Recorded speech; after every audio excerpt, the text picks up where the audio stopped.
आज हम लोग संततता के कुछ ऐसे उदाहरण का चयन हमने किया है जिसके आधार पर विभिन्न प्रकार की किताबों में जो समस्याएं दी गई हैं उन समस्याओं का निराकरण किया जा सकता है। उसी कड़ी में हमने आपको इसके पहले फलन को परिभाषित करके बताया था, सीमा क्या है, संततता क्या है, सब इसके पहले हमने आपको डिस्कस किया है। आज हमने उदाहरण के तौर पर कुछ उदाहरण लिया है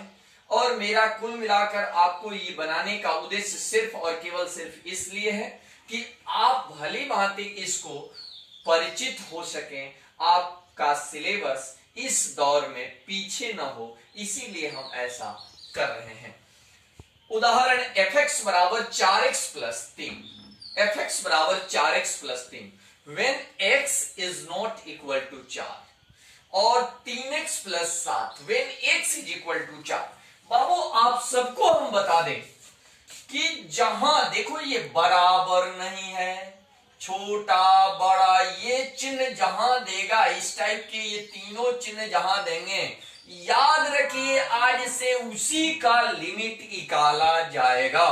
यानी ये चिन्ह ये और ये अगर जहां दिया होगा उसके सामने जो फलन देगा उसका लिमिट निकालेंगे, वहीं जहां बराबर का चिन्ह देगा उस बराबर के चिन्ह वाले के सामने जो देगा उसका फंक्शनल वैल्यू निकालेंगे। और हम लोग संततता की परिभाषा में ऑलरेडी जान चुके हैं कि फंक्शनल वैल्यू और लिमिट वैल्यू की ही आवश्यकता है। जब फंक्शनल वैल्यू निकाल लें और लिमिट वैल्यू निकाल लें, अगर बराबर है तो संतत है, बराबर नहीं है तो असंतत है। यहां एक बात और आपको हम साथ ही साथ बता दें कि ये LH लिमिट और RH लिमिट के रूप में इसको बांट कर पढ़ते हैं और इसमें दोनों लिमिट होता है, LH लिमिट भी होता है और RH लिमिट भी होता है। तो अगर आपकी इच्छा होगी तो LH RH दोनों कर सकते हैं, लेकिन एक कांस्टेंट फिगर पर अगर LH RH दोनों करेंगे तो वैल्यू बराबर ही आएगा, इसलिए केवल इसका लिमिट ही निकालिए, मेरे हिसाब से बेहतर होगा। पहले इसका फंक्शनल वैल्यू, सबसे पहला काम आपका होगा फंक्शनल वैल्यू निकालना। कैसे निकालेंगे, बस पूरे क्वेश्चन में देखेंगे कि जिस पर चेक करना है, किस पर चेक करना है, 4 पर। तो देखना है कि 4 के बराबर क्या है, तो यहां 4 के बराबर दिया है तो उसके सामने देख लो फंक्शन क्या है बाबू। तो fx बराबर x बराबर 4 तो फंक्शन है fx बराबर 3x प्लस 7, इसके ठीक सामने देखना है और वही रखना है। 3x प्लस 7 तो 1, x का वैल्यू क्या रखेंगे 4, तो 3 इंटू 4 प्लस 7 तो 4 तिहाई 12 प्लस 7, 12 7 19। अब लिमिट वैल्यू निकालना है कि x is not equal to 4, fx बराबर 4x प्लस 3, fx बराबर 4x प्लस 3, तो लिमिट fx बराबर fx x टेंड्स टू, चूंकि ये चिन्ह जहां आएगा आपको भी बता दिया कि ये इसका लिमिट निकाल देना है, तो इसके सामने देखिए फंक्शन क्या है, फंक्शन है बाबू 4x प्लस 3, तो limit of fx x tends to 4, तो उसी तरह से इसका limit of 4x plus 3 x tends to 4, चूंकि इसका कोई फैक्टर नहीं है, इसका कोई मानक रूप नहीं है, इसलिए डायरेक्ट वैल्यू रखेंगे 4 इंटू 4 प्लस 3 तो 16 प्लस 3 यानी 19। ये दोनों जब बराबर हो गया बाबू तो देखो ये फंक्शनल वैल्यू तूने निकाल लिया और ये लिमिट वैल्यू निकाल लिया, दोनों बराबर है तो संतत है, जो सिद्ध करना था सिद्ध हो गया। इसका मतलब कि फंक्शनल वैल्यू बराबर वाले का फंक्शनल वैल्यू निकालेंगे, छोटा बड़ा और बराबर नहीं वाले का लिमिट निकालेंगे और दोनों को देख लेंगे, अगर बराबर है तो संतत, बराबर नहीं है असंतत। तो इस तरह से कंटिन्यूटी के प्रत्येक प्रश्न का समाधान और निराकरण किया जा सकता है। हमने एक और उदाहरण का चयन किया है जिसमें देखिए थोड़ा सा कंडीशन देखकर बच्चे घबरा जाते हैं कि वाह इतना दिया हुआ आखिर करें क्या इसको।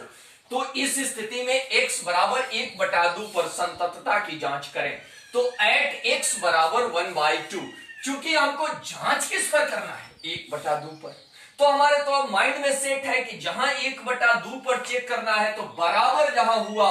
उसी से मतलब है फंक्शन में, तो x बराबर 1/2 यही ना दिया है तो उसको ले लेंगे x बराबर 1/2। तो देखिए इसके सामने फंक्शन क्या दिया है तो एफ एक्स बराबर 1/2 है, तो एक्स की जगह 1/2, तो ये तो ऑलरेडी कांस्टेंट है, तो इसमें वैल्यू रखना नहीं है, तो 1/2 ही रहेगा। उसके बाद अब देखना, इसमें जीरो से कोई मतलब नहीं है, हमको तो टारगेट इससे है ना। तो इस तरह से बस ये बात जान लीजिए कि जैसे अर्जुन को मछली की आंख दिखाई दे रही थी, उसी तरह हम लोग को भी देखना है उस चीज को कि जिसका लिमिट निकालना है जिस पॉइंट पर, वही लिया जाएगा। यानी when x is less than 1/2, तो इसके लिए फंक्शन क्या है, देखिए यहां फंक्शन है 1/2 माइनस एक्स। तो limit of f x when x tends to 1/2, तो लिमिट ऑफ 1/2 माइनस एक्स, तो 1/2 माइनस 1/2 यानी 0। तो limit f x x tends to 1/2 is not equal to 1/2, चूंकि लिमिट इसका तो फैक्टर होगा नहीं, और नहीं होगा तो 1/2 रखिए, घटाया तो 0 आ गया, तो लिमिट इसका 0 आ गया, फंक्शन 1/2 आ गया, तो दोनों बराबर नहीं है, तो अर्थात संतत नहीं है, यानी असंतत है। अब एक और उदाहरण का हमने चयन किया है, उदाहरण 3, f x 1 plus x to the power of x when x is equal to 0, x बराबर 1।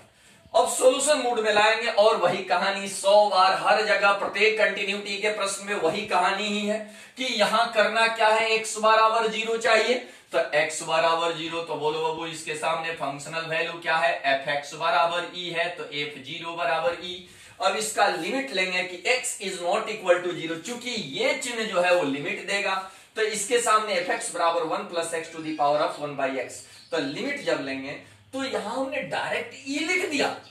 चूंकि सूत्र होता है कि limit of 1 plus x to the power of 1/x when x tends to 0 बराबर e।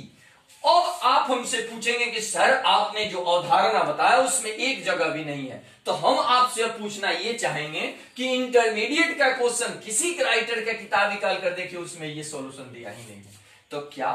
हमारा ये हम शिक्षकों का ये उत्तरदायित्व तो नहीं है कि इसको भी समझाएं कि आखिर होता ये कैसे है। तो यदि आपकी इच्छा होगी तो आप हमें अपना कमेंट बताएंगे, तो हम इस चीज को सॉल्व करके भी देंगे, लेकिन इस चीज को बहुत कम ही लोग चाह रहे हैं, इसलिए हम ऐसा अभी नहीं कर पा रहे हैं, क्योंकि समय के बंधन में बंधे हैं। तो आप अगर चाहेंगे तो हम आपको सॉल्व करके इसका वीडियो बनाकर और डालेंगे, क्योंकि मेरा उद्देश्य सिर्फ और केवल सिर्फ ये नहीं है कि हमारा पब्लिसिटी बना रहे, हमारा उद्देश्य ये है कि आप तक हमारे पास जो थोड़ा बहुत है उस थोड़े बहुत में से आप तक हम पहुंचा सकें। तो इसलिए लिमिट ऑफ ये एक मार्केबल है, आप इस पर तर्क करेंगे कि आखिर ये होता कैसे है, क्यों इंटरमीडिएट तक के किताबों में ये नहीं दिया है, तो क्या इसका समाधान होता ही नहीं है, अगर होता है तो कैसे, ये आपको जानने की इच्छा होगी तो आप हमें बताएंगे। तो limit of f x x tends to 0 बराबर f0, ये संतत है, चूंकि ये भी e है और इसका भी वैल्यू e है, तो दोनों जब बराबर होता है तो हमको पूर्व से ज्ञात है कि ये संतत होगा। अब एक और उदाहरण का हमने चयन किया है, एफ एक्स बराबर x e to the power of 1/x और 1 e to the power of 1/x, चाहे क्वेश्चन कैसा भी हो, बस एक लाइन माइंड सेट करो वो कि बराबर पर फंक्शनल वैल्यू निकाल देंगे, और लिमिट का डायरेक्ट थोड़ा सा जगह की कमी थी, हमने डायरेक्ट यहां वैल्यू रख दिया है। तो यहां देखिए जैसे ही x गुना के रूप में आ गया तो x का वैल्यू तो 0 रखेंगे, तो इसलिए ये भी 0 हो जाएगा, यानी इतना बड़ा होने से कोई मतलब नहीं, मतलब इस बात से है कि यहाँ 0 दिया है, गुणांक के रूप में x है और x का वैल्यू 0 रिप्लेस जब ही करेंगे उस पूरे पद का मान 0 हो जाएगा और दोनों बराबर हो जाएगा। इस स्थिति में ये संतत होगा। मुझे विश्वास है इस पूरे संततता के सभी प्रकार की समस्याओं में आपको 5 या 7 टाइप का समस्या है, जिसको बताने के बाद आप किसी राइटर के किताब निकाल कर बनाइएगा तो आप निश्चित रूप से बना सकेंगे।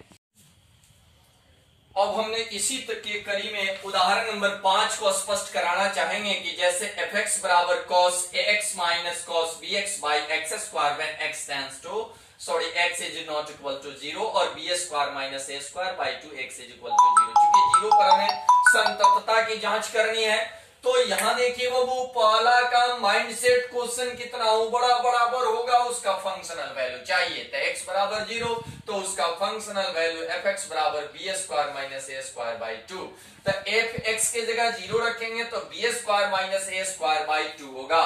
उसके बाद when x is not equal to 0 तो ये तो चिन्ह ही लिमिट पैदा करता है, इसका मतलब कि fx बराबर cos ax minus cos bx बटा x स्क्वायर, यानी इसका लिमिट निकालेंगे तो यहाँ ये वैल्यू हमने पुट जब किया तो अब हमारे पास आ रहा है cos c माइनस cos d का सूत्र, जो वो आपको ट्रांसफॉर्मेशन का फॉर्मूला 11th क्लास के मैथमेटिक्स में ट्रिगोनोमेट्री में मिलता है 2 sin c plus d by 2 into sine d minus c by 2। आप कोशिश करेंगे इसको, चूंकि एक अच्छे विद्यार्थी का ये पहला काम होगा कि अब वो लॉजिक लगाएगा आखिर इसको साबित कैसे करें, cos c माइनस cos d और cos c plus cos d इसको साबित कैसे किया जाए, ये लॉजिक समझना जरूरी है। क्या इसको ज्योमेट्री से साबित करेंगे तो कैसे करेंगे, ये खैर यहां का विषय वस्तु नहीं है, लेकिन आप कोशिश करेंगे। उसी के तहत ये c है और ये बाबू d है, तो देखो c प्लस d बाई 2 और d माइन, चूंकि d माइनस c होता है d माइनस c बाई 2 बटा x स्क्वायर जो कहते हैं। अब हमने शुरू में ही आपको जिस समय लिमिट वैल्यू निकालने का बता रहे थे उसी वक्त आपको लिमिट ऑफ साइन थीटा या x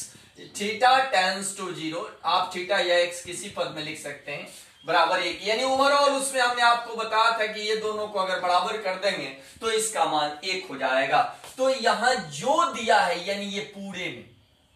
तो x कॉमन कर दिया a प्लस बी बाई 2, उसी को फिर नीचे भी लिखा और ऊपर भी लिख दिया ताकि ये कट जाएगा और ज्यों कहते हैं वही काम इधर कर दिया। तो अब इसका चूंकि वैल्यू 1 हो जाएगा और इसका भी वैल्यू 1 हो जाएगा, तो इस स्थिति में 2 into x a plus b by 2 into x b minus a by 2 बटा एक्स स्क्वायर। अब इसको जब कैंसिल करेंगे तो x square B square minus A square by 2, x square cancel हो जाएगा तो ओवरऑल हमारे पास B square minus A square by 2 आएगा। इसका मतलब कि लिमिट ऑफ एफ एक्स बराबर एफ ए, यानी 0 के परिप्रेक्ष्य में ये बराबर है। इस स्थिति में ये फलन भी संतत है। उम्मीद है कि आप लोग बनाएंगे और जिस तरीके क्वेश्चन और आज 5 हमने चयनित किया है, अगले दिन 5 और क्वेश्चन को चयनित करके 2 सीरीज में आपका कंटिन्यूटी हम कंप्लीट